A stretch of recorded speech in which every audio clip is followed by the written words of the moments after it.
bisa dipencet.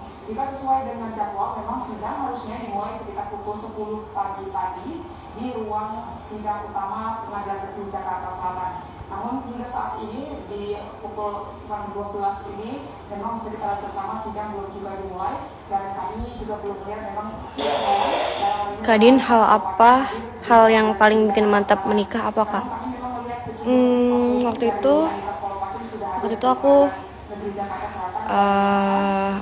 emang udah pengen nikah sih sebenarnya, terus kayak berdoa ya Allah pengen nikah gitu kan, tapi berharap dapet yang terbaiknya itu dari yang di atas, bukan siapa yang aku minta gitu kan. Ternyata dipermudah semuanya, terus nggak lama tiba-tiba si Rey-nya datang ke rumah gitu. Dan yang pasti restu dari mama. Terus kayak udah pernah nanya juga sama mama sih sebelumnya, kayak nanya, mah kalau Dinda nikah gimana, kayak gitu gitu guys. Anita sendiri ditetapkan sebagai tersangka karena juga sebagai penghubung Joko Chandra dengan pihak lain, sehingga ditetapkannya Anita Kolopaking sebagai tersangka ini bisa menelusuri lebih lanjut pihak-pihak lain yang berkaitan dengan kasus harta di Bank Bali yang mencapai 904 miliar rupiah tersebut. Dan juga Anita Kolopaking ini disangkakan sejumlah pasal KUHP yang Kak Dinda gabut ya? Iya. Aku nggak tahu mau ngapain. Terus kayak aku udah lama nggak nge-live, ya udah nih nge-live.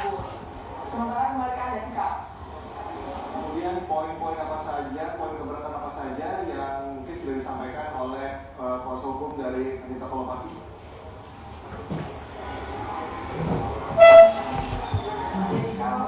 Tips sukses dan produktif di usia muda Kak. Aku ngerasa diri aku sampai saat ini belum sukses banget. Belum ada apa-apanya lah ya, masih merintis.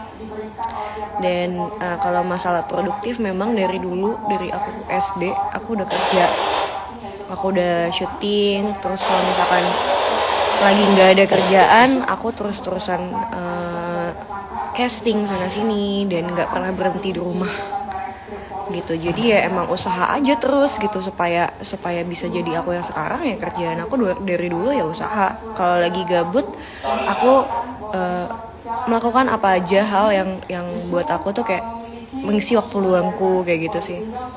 Terus bahkan kalau lagi syuting pun dulu nih, kayak syuting stripping, aku sempetin kayak buat naskah, akhirnya jadi koma, degabut yang kayak gitu loh.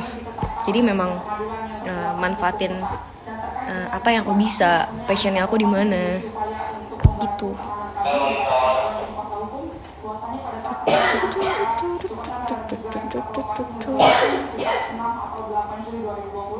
Saat itu Joko Chandra dikatakan belum ditetapkan sebagai tersangka dan dikatakan Joko Chandra sendiri dijadikan sebagai daftar pencarian orang atau DPO, yaitu pada. Kalau Kak Dinda, hal apa yang belum dicapai Kak?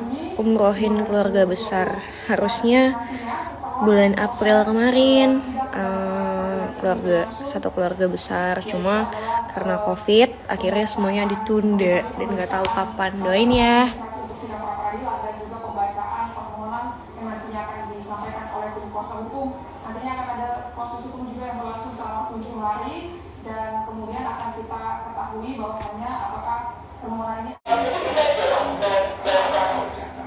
masih suka ada rasa sebel gitu. Tapi ya aku selalu berpikiran kayak ya udah, apa yang aku punya saat ini ya semuanya itu cuma titipan gitu kan. Begitupun dengan perasaanku juga harus bisa untuk ikhlas, karena ya pada akhirnya juga aku cuma bisa berharapnya sama yang di atas gitu.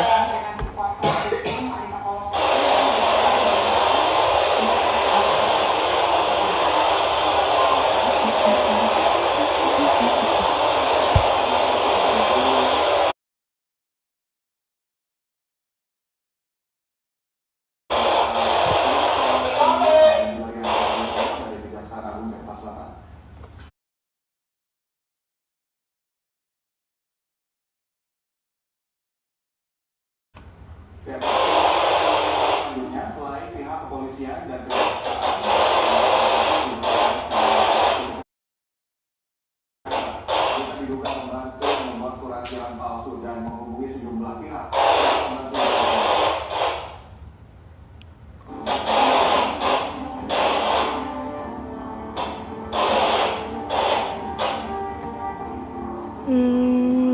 pertanyaannya kebanyakan sama.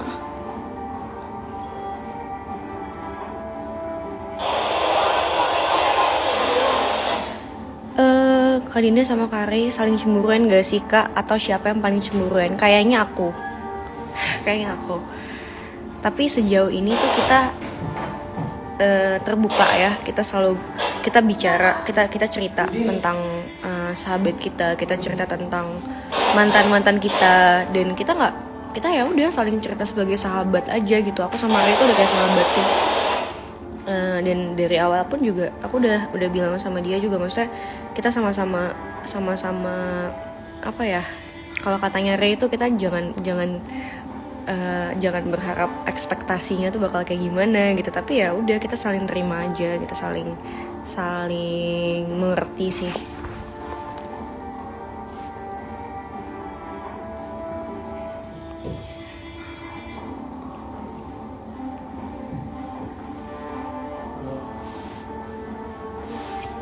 Kak, gimana cara memantapkan pilihan istiqoroh? Karena jujur aja, jadi waktu sebelum nikah itu godaannya tuh kan banyak banget ya. Terus ada orang lain yang nanya juga gitu. Terus kayak pengen serius gitu. Cuma balik lagi aku serahin semuanya sama yang di atas, dan alhamdulillah hasil dari istiqorohnya itu tertujunya sama Rey gitu. Dan bismillah kedepannya ya mudah-mudahan ini yang terbaik dari yang di atas gitu. Dan hasil dari istiqorohnya pun juga aku pasti minta persetujuan dari orang tua, terutama dari mama gitu.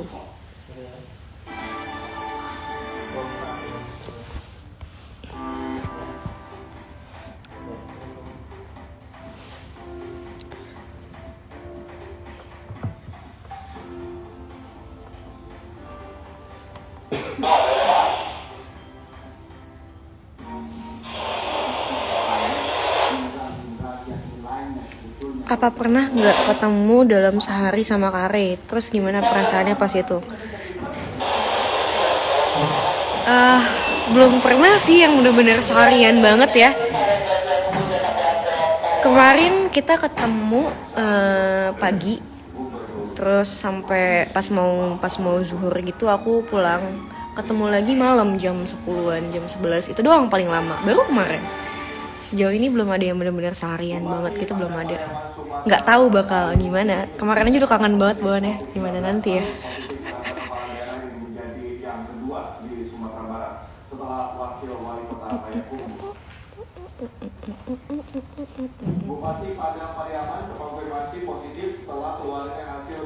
Cara mengatasi cemburu gimana Kak? Kadang aku ngomong, aku pernah sekali terus aku bilang, aduh aku moodnya lagi jelek banget. Kayaknya jangan bahas ini dulu deh, misalkan kayak gitu. Atau kadang aku kayak tahan aja gitu, dan ya udah tahan, terus kayak aku selalu istighfar gitu, ya Allah, dia kan juga manusia, nanti juga pada akhirnya juga akan pergi gitu, dan ya balik lagi gitu, kayak ngapain ngarepin manusia, terus ngapain juga kamu merasa segitu memilikinya dengan manusia, karena pada akhirnya kamu akan sendirian, karena pada akhirnya kita tidak boleh mencintai seseorang atau manusia melebihi cinta kita terhadap yang di atas, kayak gitu. Walaupun sebenarnya ini cuma teorinya aku, dan ini aku tuh kayak masih berusaha belajar untuk terus seperti ini, padahal sebenarnya aslinya aku masih tetap yang bete, masih tetap yang cemburuan. Itu pasti, itu manusiawi gitu. Dan ya udah, kita sama-sama belajar aja sih. Baik di kabupaten, kota maupun provinsi. Mengantisipasi meluasnya penyebaran virus corona, Gubernur Sumbar akan memperketat kepergian ASN ke luar daerah. Sebelumnya para ASN yang kembali dari luar daerah diwajibkan menjalani swab test. Kak, gimana caranya menjaga hati dari lawan jenis? Jujur dari dulu, zamannya aku masih pacaran, dan aku pernah pacaran lama, Dan cara mengatasinya aja dari pas pacaran aja aku kayak mikir, oh ya aku punya seseorang yang hatinya harus dijaga.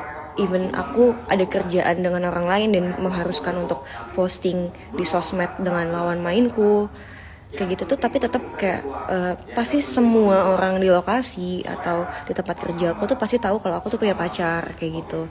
Dan dari hatinya aku sendiri pun alhamdulillah sampai sekarang dan semoga sampai nanti ya, aku kayak selalu mikir ya aku nggak mau sampai pasangan aku bakal memperlakukan hal yang sama dengan aku.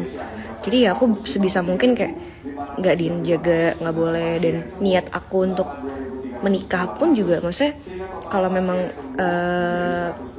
gimana ya, niat aku tuh udah dari awal kayak ya Dina kamu ini menikah gitu, bukannya pacaran, bukannya deket-deket doang sama orang, tapi kamu menikah, jadi kamu harus bisa menjaga perasaan orang itu gitu. Dan kalau ternyata ada yang salah dengan sikap seseorang atau dia nggak bisa menjaga hatinya ketika dia sudah menikah, berarti ada yang salah dengan niat dia sebelum menikah itu.